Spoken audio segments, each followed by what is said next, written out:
안녕하십니까. 오늘 45강째입니다.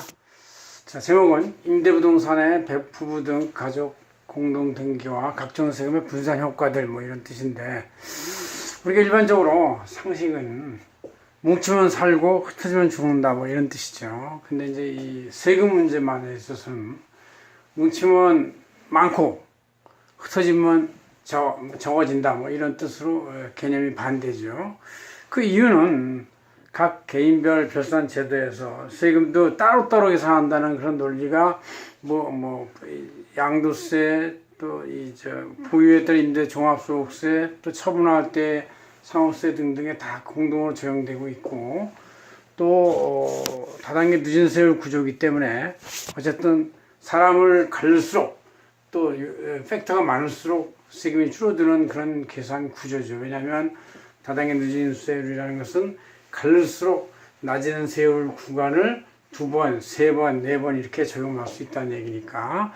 그래서 오늘은 그런 얘기를 좀 해보겠습니다. 자, 요새는 남녀 공동 권리, 또 경제에서도 공동 권리가 굉장히 강하죠. 그래서 이제 결혼할 때부터도 어떤 재산을 같이 모아서 공동 등기하고, 또 양가에서 약간 도와주는 곳이 있고, 또 우리 때야 주부가 거의 전업주부였습니다.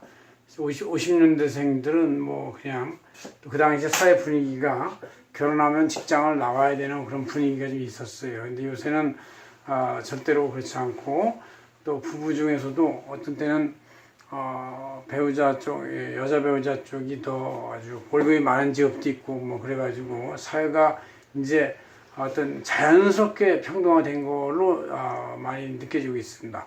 자, 그런 면에서 우리가 집안의 재산도 이렇게 공동으로 등기하고 평화롭게 하는 것이 가정 평화도 지키고 또 세금도 절세할 수 있는 길을 한번 알아보겠습니다. 자, 여기 역시 아산지경전환, 이것도 2017년에 제가 아주 상세히 보도했던 내용이고, 이 교재는 214페이지에 이렇게 잘 써 있어요. 한번 보시고 설명하세요.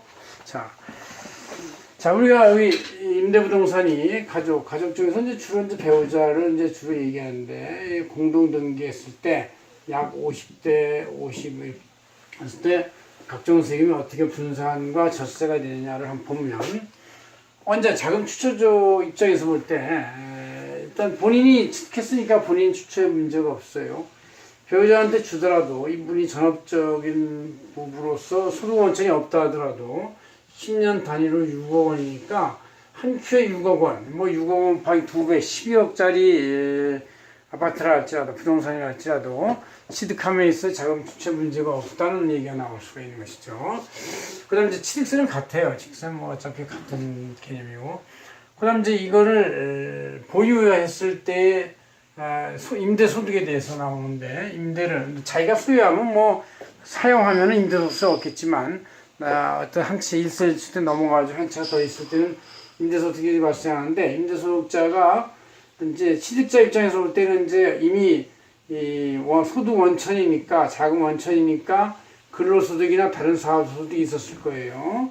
이것이 단독 등기였으면 추가 임대소득도 하나로 합산이 돼가지고 아주 다단계 늦은 세율 해서 하나로 합산되니까 합산되는 거, 기존 거에 근로소득이 여기까지 올라가 있고 하면 합산되는 이 임대소득이 여기 올라간 세율에 그대로 적용받게 돼 있어요. 그래서 높은 세율 적용받으니까 당연히 세금이 많게 돼 있지만, 이렇게 공동등기하면 임대소득의 반은 다른 소득이 없는, 능동적 다른 소득이 없는 배우자 등으로 분산돼 가지고 두 개로 갈라지니까, 다단계 누진세 두 개로 갈라지니까 이 낮은 세율을 2번이나 3번 적용할 수가 있다, 그런 얘기죠. 나중에 한 분이 돌아가셔서 상속이 변경가 발생할 때더라도 이 상속 단계에서 만약에 한 명이 단독 등기가 되어 있으면 부동산가액 전액이 단일 사무재산으로 하니까 다단계 중에서 하나 하니까 높은 세율이 적용받게 되어 있어요. 그러나 공동 등기가 되어 있으면 어쨌든 한 명이 동일날 같은 날에 들어가시긴 좀 어렵겠죠. 하루가 달리게 들어갈 수도 있고, 어쨌든 부동산가액의 50%만 사무재산이 되니까 다단계 늦은 세율에서 50%만이면 낮은 세율을 한번 적용받고 또 옛날에도 낮은 세율을 한번 적용받았었고 그래서 낮은 세율을 2번이나 적용받는다. 그래서 물론 이제 재산이 가족 간이나 자식 간 협의 분할될 때 협의 분할을 하면은 배우자한테 집중이 안 되고 자녀한테 직접 가게 할 수 있어요.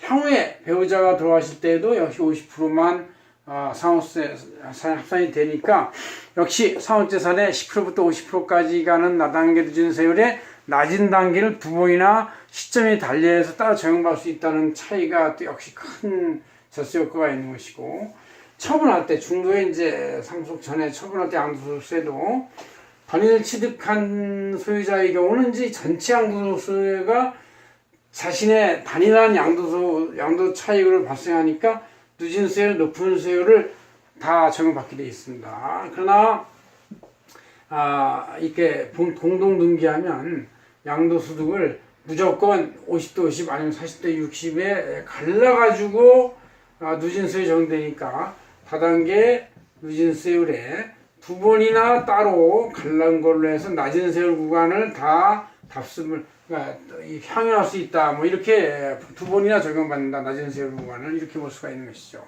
그럼 자금취 입증이라는 입증이 있어도 취득 단계에서도 여기는 단일 입증을 해야 되지만 단독등기는 이 공동등기는 취득 단계에서도 입증을 분산시킬 수 있고 입증이 없으면 아까 말한 연단 10년 단위 6억의 징여를 활용할 수가 있어요. 처분 대금도 이렇게 단독으로는 이제 그 본인의 단독 자금은 계속 연결되고 있다고 봐야 되는데 이 50% 공동 등기할 때는 양도 처분 대금도 50%만 본인 거고 50%는 또 배우자 거기 때문에 배우자의 다른 재산의 취득에 대한 자금 원천으로 아주 합법적으로 활용할 수가 있는 좋은 수단이 되는 것이죠. 좋은 수단이. 자, 뭐 이 마지막 덤으로 이제 하나의 자산에 대한 대항력인데 단일 의사결정이 가능해 단독등기. 그래서 이제 뭐 모르고 남이 꼬시면은 귀 솔깃해가지고 보증두수부에서 나중에 파산으로 이는 경우가 있는데 배우자 공동등기하면 어차피 뭘 하려면 합의를 해야 되니까 그때 이제 의논을 하다가 상대방에 대한 상태를 조사해서 이건 하지 말아야 되겠다 그러면 거절하는 이유가 되죠. 나 배우자가 그거에 대해서 동의하지 않아. 그래서 나 할 수가 없어. 뭐 이렇게 말하면 되는 것이죠. 이렇게 해서 우리가 어떤 자산에 대한 방어력 이런 것들도 갈 수가 있다는 얘기예요. 그래서 여러분들 가정 평화를 위해서 또 이미 재산이 간으로 갈라 있으면 나중에 서로 다툼이 있어도 분쟁 사유가 되지 않습니다. 이미 가 있잖아. 이렇게 말하면 되니까 얼마나 좋습니까? 그래서 여러분들이 웬만해서는 믿음을 가지고 쌍방 배우자라는 거 뭡니까?